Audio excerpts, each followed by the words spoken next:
राज्य में झुमरू नाम का एक नाई रहता था, जिसके दो बेटे थे। बड़ा बेटा गबरू जो बौना था, दूसरा बेटा बिलुआ जो बदमाश था। चूंकि गबरू कद का छोटा बौना था, इसलिए कोई भी लड़की उससे शादी को तैयार नहीं थी। छोटा भाई बिलुआ की शादी हो चुकी थी। एक दिन झुमरू अपने दोनों बेटों को अपने पास बुलाता है। बेटा, मेरी अवस्था अब दुकान संभालने की नहीं रही। मेरी आंखों की रोशनी लगातार घटती जा रही है। ऐसा क्यों बोलते हो जी? अभी तो आप कम से कम 20 साल दुकान संभालेंगे। ऐसा नहीं है। कल ही एक कस्टमर का मैंने मूंछ काटते काटते थोड़ा सा नाक काट दिया। ओह, फिर क्या हुआ? फिर क्या, जैसे तैसे मामला शांत हुआ। कल से बिलुआ दुकान संभालेगा। वैसे भी शादीशुदा होने के कारण इसकी जिम्मेदारी ज्यादा है। तो फिर गबरू क्या करेगा? वो कैसे अपना जीवन चलाएगा? देखो सुंदरी, अपना बेटा सबको अच्छा लगता है, लेकिन गबरू में ऐब है। यह तुम्हें भी पता है और हमें भी पता है। इस बौने से कौन शादी करेगा?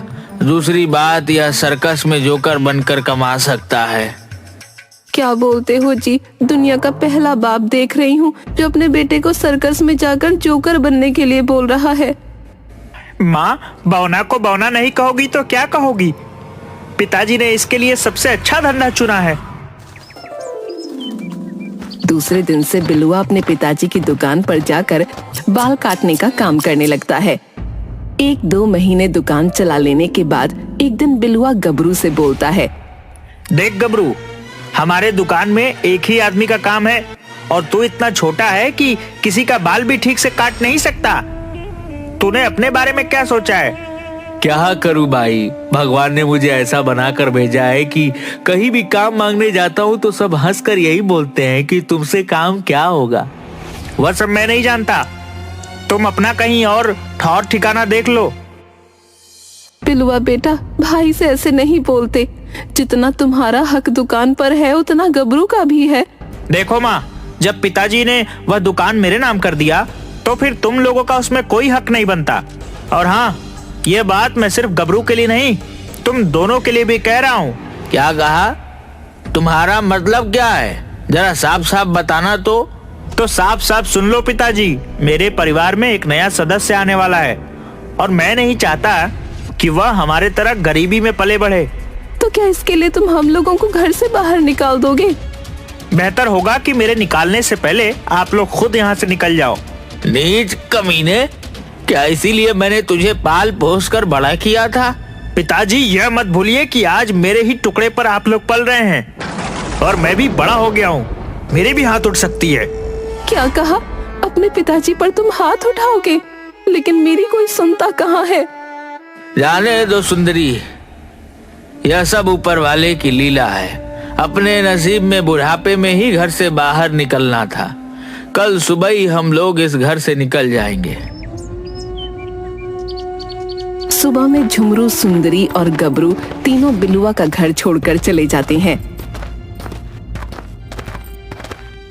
शहर जाने के क्रम में बीच में जंगल पड़ता था। बस जी, अब और नहीं चला जाता, थोड़ा सुस्ता लेते हैं। माँ, पिताजी, आप यहीं पेड़ के छांव में बैठो, मैं देखता हूँ जंगल में कुछ फल फूल मिल जाएंगे। गबरू फल की खोज में जंगल में चल देता है। थोड़ी दूर जाने के बाद वो देखता है कि बहुत सुंदर कुटिया के पास बहुत से फलों से लदे पेड़ लगे हैं। पास में ही एक तपस्वी धुनी रमाए बैठे हैं। तभी वो देखता है कि एक सांप तपस्वी को काटने जा रहा है। वो झट से सांप को हाथ में पकड़ लेता है, लेकिन सांप बड़ा होने के कारण गबरू को अपनी पूंछ से बांध लेता है। गबरू छटपटाने लगता है। तभी तपस्वी का ध्यान पत्तों की खरखराहट से टूट जाता है और वो गबरू को उसे सांप से अलग कर बचाता है। कौन हो तुम बालक? इस घने जंगल में क्या करने आए हो? प्रणाम महाराज, मेरा नाम गबरू है। मैं अपने बूढ़े माता पिता की भूख को मिटाने के लिए कुछ फल ढूंढने के लिए आया था। मेरे माता पिता नदी किनारे पेड़ की छांव में भूखे बैठे हैं।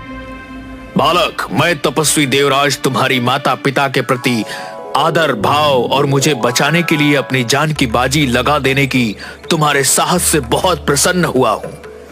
ये लो एक फल, इसमें तुम लोगों की भूख मिट जाएगी।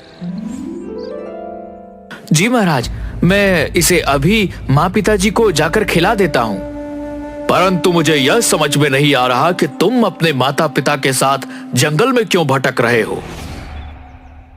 तब गबरू अपने परिवार और बिलुआ के बारे में बताता है कि किस तरह उसके छोटे भाई ने उन सभी को घर से निकाल दिया। यह फल मामूली फल नहीं है, इससे तुम जो चाहोगे एक बार में वह तुम्हारी इच्छा पूर्ति कर देगा। लेकिन मैं चाहूंगा कि इससे तभी मदद लेना जब तुम्हें इसकी जरूरत हो। जी महाराज, अब मुझे आज्ञा दें ताकि मैं जाकर अपने बूढ़े माता पिता के भूख को शांत कर सकूं। गबरू वो फल लेकर तेजी से अपने माँ पिताजी के पास पहुँचता है और उन्हें सारी कहानी बताता है।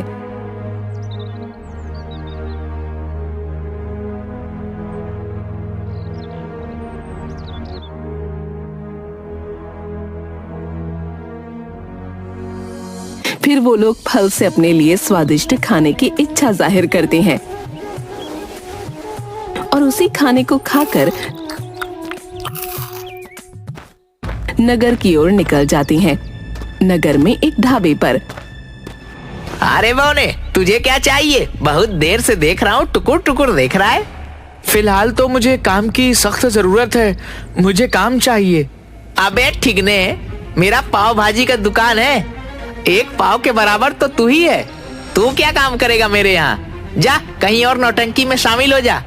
जगन, तुम्हें काम नहीं देना है तो मत दो, लेकिन किसी के रूप, रंग और कद का ऐसे मजाक उड़ाना उचित नहीं।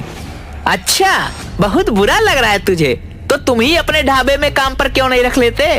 मैं जरूर रख लेता, लेकिन मुझे तो खुद कोढ़ हो गया है। मैं दुकान बंद करके हरिद्वार जा रहा हूँ, वहीं बैठकर भीख मांगूंगा।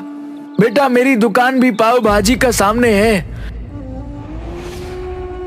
लेकिन मुझे कोढ़ हो जाने के कारण यह दुकान मैं बंद कर हरिद्वार जा रहा हूँ। अगर तुम चाहो तो इसे खुद से चला सकते हो। चाचा, तुम्हें कहीं जाने की जरूरत नहीं, हम दोनों मिलकर पाव भाजी की दुकान चलाएंगे। बेटा, मुझे कोढ़ हो गया है और यह बात नगर में सभी को मालूम हो चुका है, इसीलिए मेरी दुकान से कोई खाना नहीं खाएगा। एक दो कस्टमर आता भी है तो यह लालची जगन उसे कोढ़ के नाम पर भड़का देता है और अपने यहाँ बुला लेता है। चाचा, मेरे माँ पिताजी हैं, हमें एक कमरा चाहिए ताकि हम लोग रह सकें। अगर तुम लोग छुआछूत नहीं मानते तो मेरे घर पर रह सकते हो, वैसे भी अब मैं हरिद्वार निकलने ही वाला हूँ। धर्मा उन लोगों को अपने घर ले जाता है। वहाँ गबरू उसे चमत्कारी फल से एक छोटा सा फल मांगता है और धर्मा को खाने के लिए देता है। फल खाते ही धर्मा के जितने भी कोढ़ के लक्षण थे सारे गायब हो जाते हैं। धर्मा खुश हो जाता है। तभी नगर में महामारी फैल जाती है। लो, इस महामारी में तो लोग हमारे पाव भाजी भी नहीं खाएंगे। अब हम लोग कैसे रहेंगे? पता नहीं यह महामारी कब खत्म होगी। गबरू उस चमत्कारी फल से महामारी ठीक होने वाली दवा की इच्छा जाहिर करता है। फल से तुरंत एक रस से भरी बोतल निकलती है। उस चमत्कारी रस को पाव भाजी में छिड़ककर वो बेचने लगता है, जिससे बीमार व्यक्ति ठीक होने लगते हैं। उधर प्रीतमगढ़ के दरबार में महाराज की जय हो। हमारी खुफिया विभाग से हमें पता चला है कि जूनागढ़ के महाराज भैरव सिंह हम पर हमला कर प्रीतमगढ़ को अपने राज्य में मिलाना चाहते हैं। जी महाराज, हमने भी पता करवाया है। जूनागढ़ के महाराज भैरव सिंह का मानना है कि हमारे नागरिक उनके राज्य में पलायन कर महामारी फैला रहे हैं और यह भी मानना है कि हम लोग महामारी पर काबू नहीं पा रहे हैं। अगर एक हफ्ते में महामारी पर काबू नहीं पाया गया तो वे हम पर हमला कर देंगे। और महाराज, इस वक्त हमारे आधे से ज्यादा सैनिक बीमार पड़े हुए हैं। जो हैं भी वह महामारी से भयभीत हैं। वह अभी आक्रमण का सामना करने को तैयार नहीं है। मंत्री जी, जितना जल्दी हो सके महामारी के रोकथाम के लिए उपाय निकालिए, नहीं तो बहादुर राजा भैरव सिंह के सामने हमारे सैनिक कहीं भी नहीं टिकेंगे। महाराज, हमें पता चला है कि नगर में पाव भाजी बेचने वाला बौना गबरू, उसकी पाव भाजी खाने से लोग तेजी से ठीक हो रहे हैं। तभी राज वैद्य आकर बताते हैं कि जांच में महाराज सहित राजमहल के अधिकांश लोग महामारी से ग्रसित पाए गए हैं। मंत्री जी, हमें उस गबरू पाव भाजी वाले की दुकान पर ले चलिए। दूसरे दिन गबरू की पाव भाजी की दुकान पर। मंत्री जी, यहाँ कोई बहुत बड़ी मंदिर है क्या जहाँ लोगों का तांता लगा हुआ हो? नहीं महाराज, मंदिर नहीं, यहाँ गबरू का चमत्कारी पाव भाजी मिलता है जिसे खाकर लोग स्वस्थ हो रहे हैं। यह उसी की लाइन है। अबे बौने, महाराज अपने मंत्री और सेनापति के साथ तेरे ही दुकान पर धावा बोलने आ रहे हैं। जल्दी से दुकान बंद कर भाग जा। धर्मा, मैं ना कहता था कि यह बौना किसी न किसी दिन तुझे फंसाएगा। यह पाव भाजी में अफीम डालकर सारे लोगों को बीमार कर रहा है। तभी महाराज खड़ग सिंह गबरू की दुकान पर पहुंचते हैं। इस दुकान का मालिक कौन है? महाराज की जय हो, मैं गबरू इस दुकान का मालिक हूँ। बताइए महाराज, आपकी क्या सेवा करूँ? गबरू, मैं चाहता हूँ कि तुम हमारे सारे जनता और सैनिक सहित राजमहल के कर्मचारियों को भी मुफ्त में अपनी पाव भाजी खिलाओ। मंत्री जी, इसके लिए गबरू को राजकोष से धन मुहैया कराया जाए। जी महाराज, आपके आदेश का पालन किया जाएगा। सेनापति जी, अपने स्वस्थ सैनिकों को पाव भाजी के वितरण में लगाइए ताकि एक सप्ताह के अंदर पूरी तरह से महामारी पर काबू पाया जा सके। गबरू, फिलहाल हमारे और हमारे परिवार के लिए कुछ पाव भाजी दे दो ताकि हम लोग जल्द से जल्द स्वस्थ हो सके। उधर गांव में बिलुआ अपने शराबी दोस्त जगिया के साथ खूब शराब और कबाब में पैसे उड़ाता है, जिससे वो कर्ज में चला जाता है और उसकी दुकान भी बिक जाती है।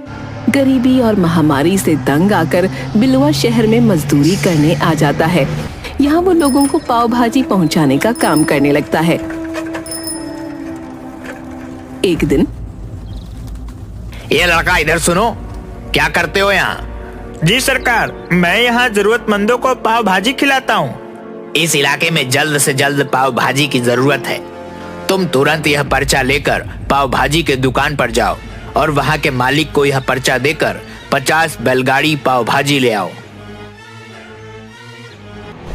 बिलुआ 50 बैलगाड़ी लेकर गबरू की पाव भाजी की दुकान पर पहुंचता है, लेकिन पाव भाजी लेने के लिए लोगों की भीड़ में वो पाव भाजी के मालिक तक नहीं पहुंच पा रहा था। तभी उसकी मुलाकात धर्मा से होती है।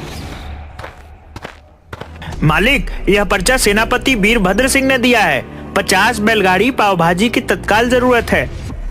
यह तो राज पर्चा है, इसके लिए तो तुम्हें मालिक के पास ही जाना पड़ेगा। ऐसा करो, मैं यहाँ तैनात एक सैनिक को बोल देता हूँ, वह तुम्हें मालिक के पास पहुँचा देगा। वहाँ यह पर्चा दिखाना।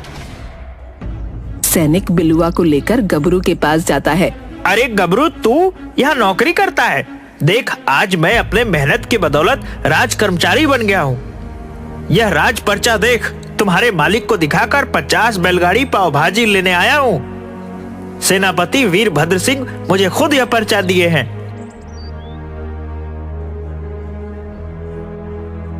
धर्मा चाचा, इसे 50 बैलगाड़ी पाव भाजी दे दो। ए बौने, चल पर्चा इधर ला। मामूली पर्चा समझ कर रखा है क्या? यह राज पर्चा है और मुझे यहाँ के मालिक का हस्ताक्षर भी इस पर चाहिए। हाँ गबरू बेटा, इस पर हस्ताक्षर कर दो। रुको रुको, इस पर दुकान मालिक का हस्ताक्षर चाहिए। धर्मा आगे कुछ कह पाता कि तभी कुछ सैनिक आकर बिलुआ को धकेलते हुए कहते हैं कि साइड हटो, महाराज खड़ग सिंह यहाँ आ रहे हैं। थोड़ी देर में लाव लश्कर के साथ महाराज खड़ग सिंह पहुँचते हैं और गबरू से हाथ मिलाकर कहते हैं, शाबाश गबरू, तुमने आज अपने राज्य की लाज बचा ली। हमने लगभग पूरी तरह से महामारी पर काबू पा लिया है। चूनागढ़ के महाराज भैरव सिंह ने तुमसे मिलने की इच्छा जाहिर की है और अपने राज्य में पाव भाजी की सेवा देने के लिए बुलाया है। महाराज, ये सब आपके हस्तक्षेप के बिना असंभव था। हमें इसका श्रेय देकर तुमने अपना बड़प्पन दिखाया है। काम तो सारा तुम्हारा ही है। बिलुआ भीड़ में से महाराज और गबरू को सिर्फ टकटकी लगाकर देख रहा था।